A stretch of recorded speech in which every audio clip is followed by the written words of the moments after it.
What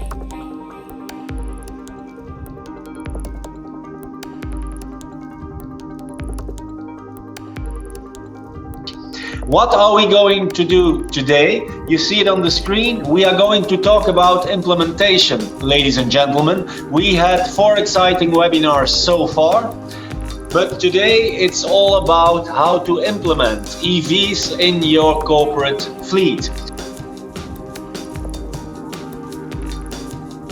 Large cities are creating emission-free zones or even emission-free cities. And there will be moments where some cities will ask actually any delivery into the city to be fully emission-free. At the same time, the EU actually came with regulations to penalize car manufacturers when the overall emissions of the fleet that they sold come above a certain threshold. And I can tell you those are serious penalties. Last year, about 1% of the total fleet, global fleet was electric, 2.6% of the sales. But the expectation is that in 2024, about 10% of the global fleets are actually electric. And actually to reach that, you need to have a massively amount more sales into that area. Also expected in 2022 that actually the overall TCO for an electric vehicle is the same of a combustion engine. So basically meaning you compare not just, let's say, the usage, but also the purchase cost of the vehicle, plus the infrastructure. So I think those are big and important steps that will drive this up. And then in the end, ending to, as expectation of in 2030, an outlook of 245 million electric vehicles on the road. So I think this is massive. We're talking about a growth of 36% annually. And the question is then not, will it come? Now it's here, it's coming, and I think more is when, as a company, do you hop on, let's say, the bus towards electrification?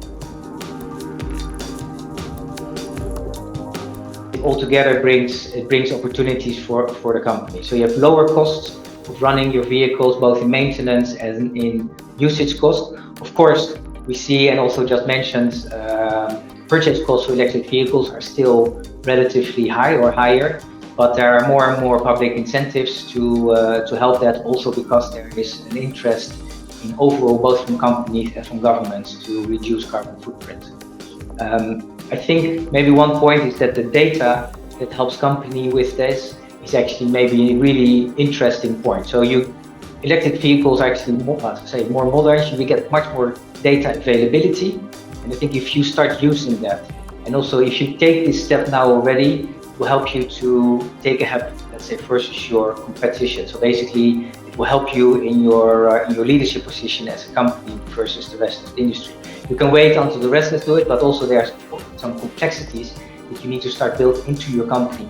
How you plan it, how you deal with the charging. Maybe there are different processes in the company, and I think the earlier you start using this, actually, the quicker you can get there.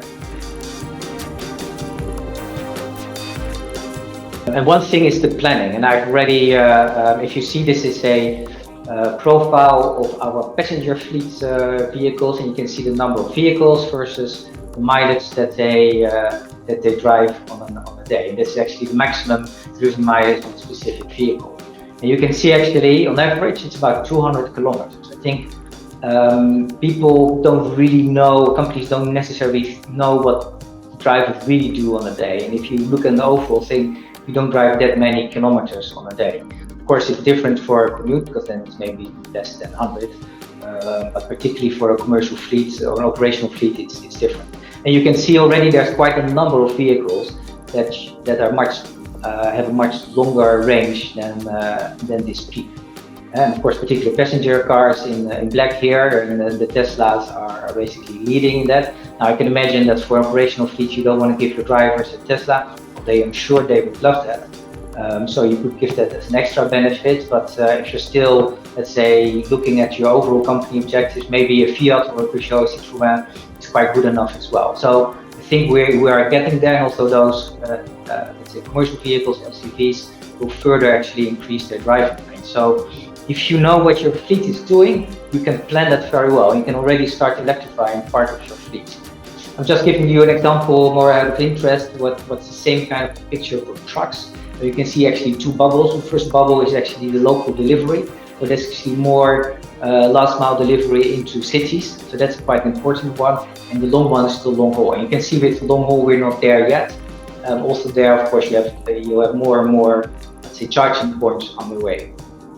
But the short range is the one that is important and that you need to start planning ahead.